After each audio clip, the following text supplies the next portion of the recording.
My Hebrew brothers and sisters, the 12 tribes of Israel scattered all over the earth. Welcome back. This is your Dr. Moray Yeshua, and I just want to let you know that we love you and we thank you for your subscriptions.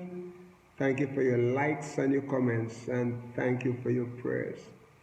Let me encourage you that if you're viewing this session for the first time, to like and subscribe,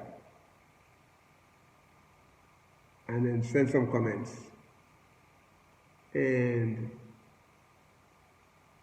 we just pray and trust that you will continue to subscribe, that you'll continue to like,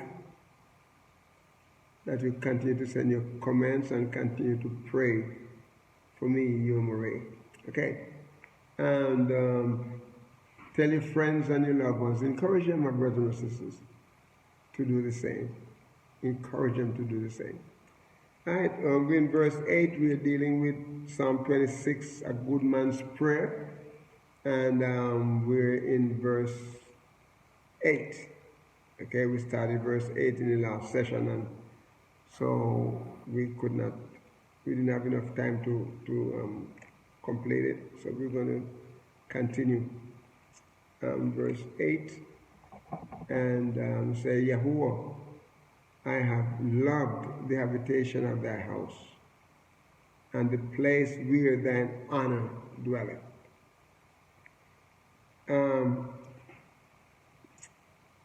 Here in verse 8, we want to look at the word honor. Honor. Yahuwah's honor.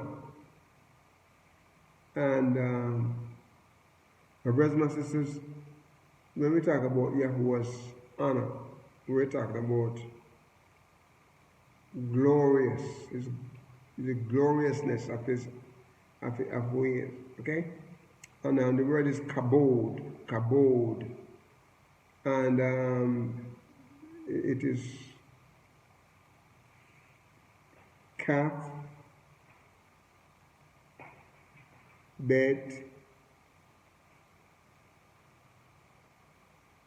vav, and dalet. And the word here means glorious. Means glorious, gloriously, glory, honorable. Comes from another word from kabad, and properly weight, but only figuratively, in a good sense. When we talk about splendor, we talk about copious and copiousness. We talk about glorious, glory. We talk about honor, honorable. Praise his name. I like what he said here. He said, thy habitation, the habitation of thy house, and the place where thine honor dwells. So Yahuwah's honor, praise his name, dwell. When we talk about in his house, my brother, my sister, you know, your body is a temple of Yahuwah. You know, he dwells in you too. So you cannot go anywhere without him if you belong to him. Anywhere you go, you take him. So be careful, my brothers, my sisters. Be careful at the place where you go. Because the place where you go, Yahuwah may not want to go there. But because he lives in you, you know, when you go there, you have him in you. You don't want to take him to places that he doesn't want to go. You don't want to take him to any unholy place. So, my brothers, my sisters, take care. Take care. Praise his name. Take care. So we talk about gloriously. We talk about glory. We talk about honor. You know. We talk about copious. We talk about splendor. Praise his holy name. glory and honor. And look at the word dwelleth there. He said, Yahuwah, I have loved thy habitation, the habitation of thy house, and the place where thine honor dwells. Okay? And the word dwelleth here in the Hebrew is mishkan. Mishkan. And it is mem, shin, kaf, and nun. And what it's talking about here is a dwelling place.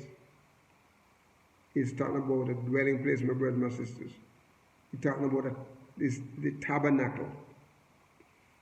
You know, we talk about habitation. We talk about a tent, the tabernacle, right? Come from shakan, it means residence. Okay? Including a shepherd hut.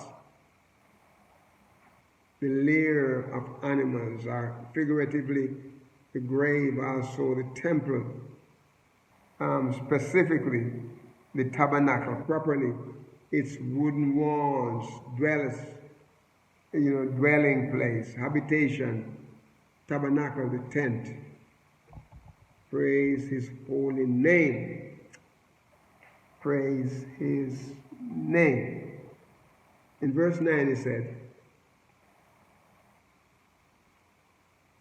gather not my soul with the sinners, nor my life with bloody men. Gather not. The word gather here is another word in Hebrew, asaf. And it means to gather or to remove. Asaf. Aleph, Samek, and Fe. Asaf. And what's talking about is to gather or to remove. Like assemble or to bring, like a costume. To destroy, fetch, to gather in, to gather, to up again. Primitive root. To gather for any purpose. Hence, to receive or to take away or to remove or to destroy, to leave behind, to put up or to restore, etc. It is an assembly to bring, costume, destroy, fetch, together.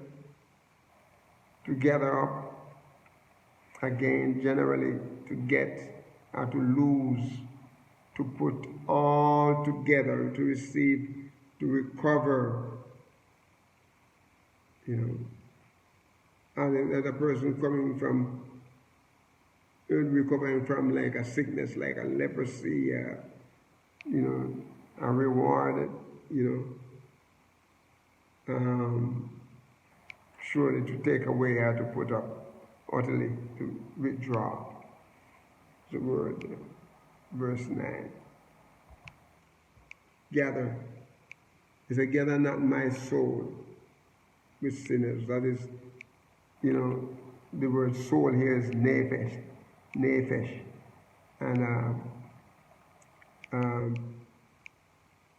it is nephesh. It is nun and pe, and shin, nephesh. And what it's talking about is a soul, a living being, a life, a self, a person, a desire, a passion, appetite, it's emotion, And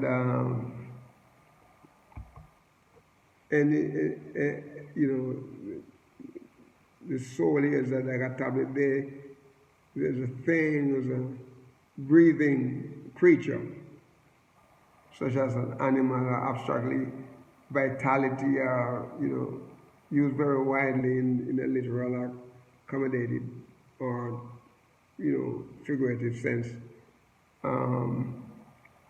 any appetite, beast, body, breath, creature, desire, like, greedy, hearted person, okay, have somebody in jeopardy of life, jeopardy, lost man. When you talk about a human being, you talk about someone with mind and mortality, one who owns, is a person, he has pleasure, he has a self, he has worth, he's a soul,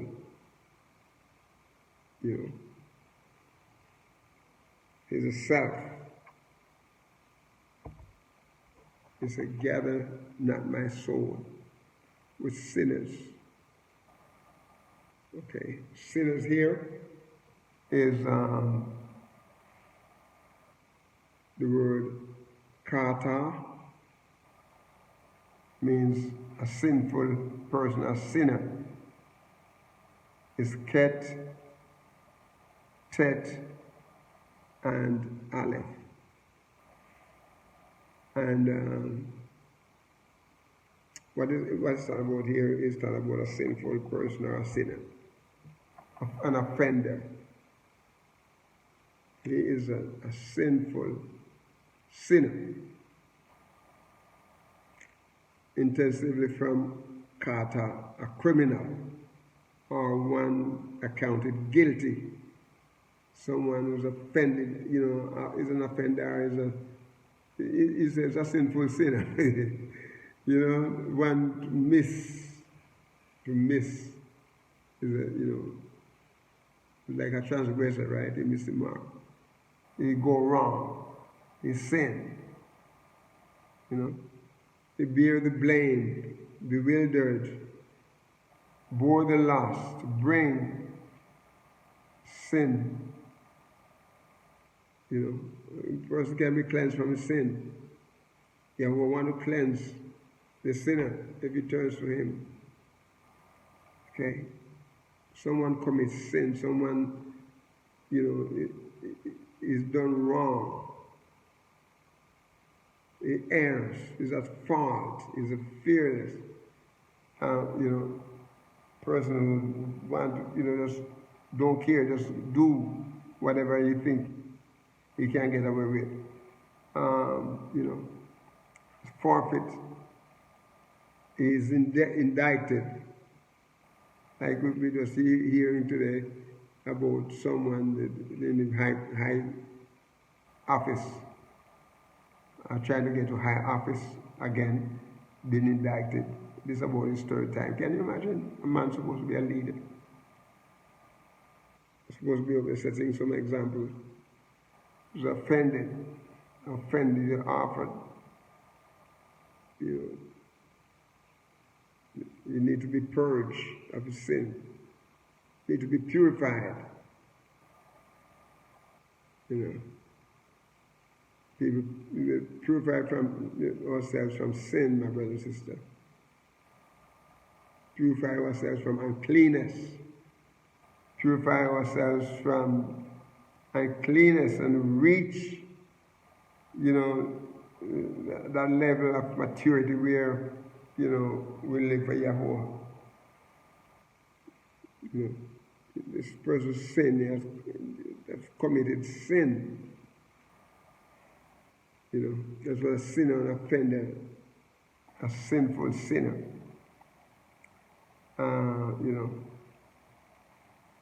So that's what Yahuwah wants to do. Is gather not my soul with the sinners, nor my life with the bloody men. The word life here is kayi. Kayi means age. Is the word ket. The letter ket and yod. Kayi. And what is talking about here is someone who's alive, a living, age, alive, appetite, wild, like a wild beast who's alive and well, running all over the place, again, company, the congregation, lifetime, lively, come from Kaye, and it means to alive, hence, strong also in the feminine singular and masculine plural, a life or a living thing, whether literally or figuratively. Age, alive, appetite, the company, congregation, living creature, thing, maintenance, merry, multitude, be old, quick, running, springing like a troop. Okay? It's a gather not my soul with sinners, nor my life with bloody men. Look at the word bloody there, because the word bloody there is the word dam, and it means blood. The word dam is a Hebrew word, and it is spelled Dalet and men. Of course, it has the vowel markations, and the word is just blood, bloody innocent. It comes from Daman, compared to Adam, blood as that which, when shed causes death. My father scripture said, your life is in the blood, so when you lose the blood, you're losing some of your life, okay, a part of your life. Of a man or an animal, we talk about when the person loses, the blood, lose their life. By analogy, the juice, great figuratively, the bloodshed, drops of blood, guiltiness, thirsty, innocent. That's what the word is there. And the word is in verse 9, it says, gather not my soul with sinners, nor my life with bloody men. And the word men here is same word as man, ish.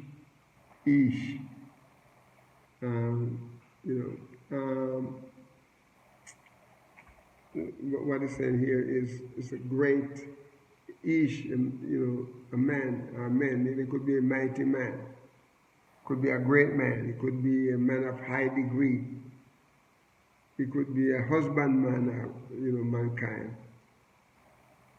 Enosh, come from the word enosh here, perhaps rather from an unused root, meaning to be extant, a man as an individual or a male person,